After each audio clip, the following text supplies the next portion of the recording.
আসসালামু আলাইকুম, welcome back to my channel. আজ আবারও চলে এসেছি আপনাদের জন্য আরও একটা নতুন রেসিপি নিয়ে। তো আজকের আপনাদেরকে বানিয়ে দেখাবো বিউলির ডালের বড়ি দিয়ে রুই মাছের ঝোল। দারুণ একটা রেসিপি আজকের আপনাদের সঙ্গে শেয়ার করতে চলেছি। আশা করছি এই রেসিপিটাও আপনাদের খুব বেশি ভালো লাগবে। তো চলুন বেশি কথা না বলে রেসিপিটা শুরু করা যাক। তো আজকের এই রুই মাছের রেসিপিটা বানানোর জন্য আমি এখানে 1.5 কেজি ওজনের রুই মাছ নিয়ে নিয়েছি। তো আজকের আমি এই মাছ দিয়েই রেসিপিটা বানাবো। তো তার জন্য প্রথমে মাছের মধ্যে লবণ এবং হলুদ দিয়ে ভালো করে মাখিয়ে নেব।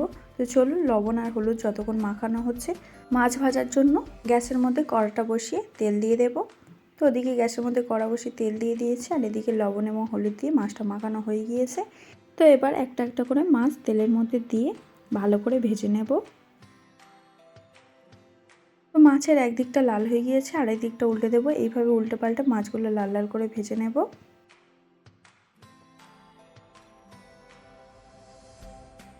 তো মাছগুলো লাল লাল করে ভাজা হয়ে গিয়েছে, এবার তুলে নেব।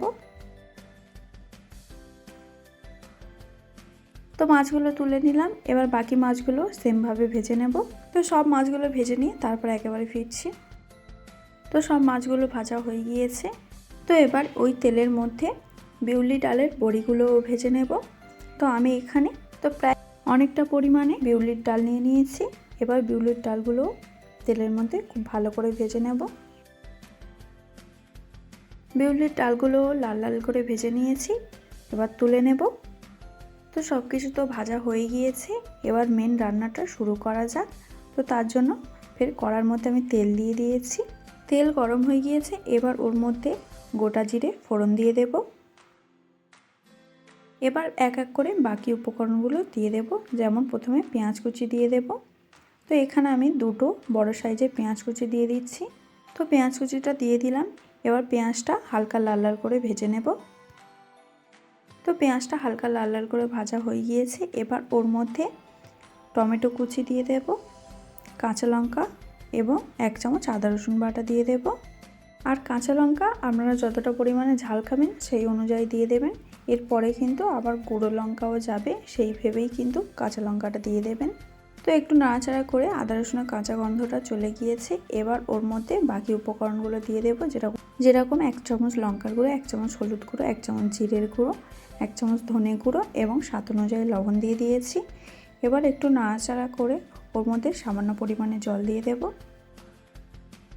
তো সামান্য পরিমাণে জল দিয়ে দিলাম, তা না হলে মশলাটা পুড়ে যেতে পারত, সেই জন্য সামান্য পরিমাণে জল দিয়ে দিলাম। এবার ঢাকনা দিয়ে দেব কিছুক্ষণের জন্য।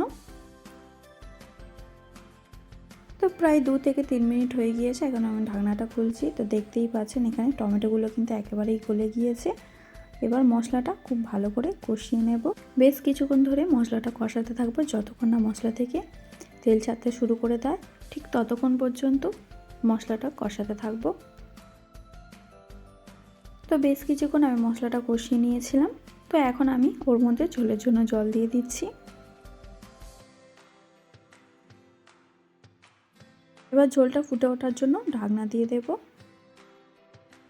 তো কিছুক্ষণ হয়ে গিয়েছে, এখন আমি ঢাকনাটা খুলছি। তো এখানে অলরেডি ঝোল ফুটতে শুরু করে দিয়েছে। এবার ওর মধ্যে ভেজে রাখা মাছ আর বিউলির ডালের বড়িগুলো দিয়ে দেব। তো এখন আমি মাছ আর বড়িগুলো ঝোলের মধ্যে দিয়ে দিচ্ছি।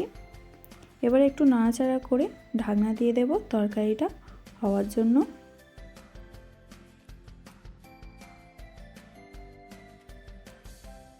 তো বেশ কিছুক্ষণ হয়ে গিয়েছে, চলুন এবার ঢাকনাটা খুলে দেখি। তো দেখতেই পাচ্ছেন এখানে অলমোস্ট তরকারিটা হয়ে গিয়েছে। এবার একটু নাড়াচাড়া করে ওর মধ্যে ধনেপাতা কুচি দিয়ে দেব। আপনারা চাইলে জিরের গুঁড়োও দিয়ে দিতে পারেন, ভাজা জিরের গুঁড়ো। তো আমি ধনেপাতা কুচি দিয়ে দিলাম।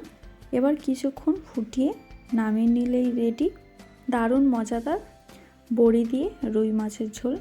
তো অলরেডি আমি নামিয়ে নিয়েছি, দেখতেই পাচ্ছেন তরকারিটা কতটা সুন্দর হয়েছে, আর খেতে তো অনেক বেশি ভালো হবে।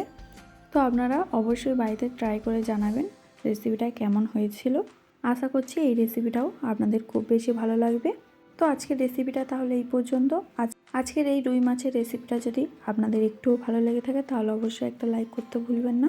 কমেন্টে জানাবেন রেসিপিটা কেমন হয়েছে, বেশি বেশি করে শেয়ার করে দেবেন।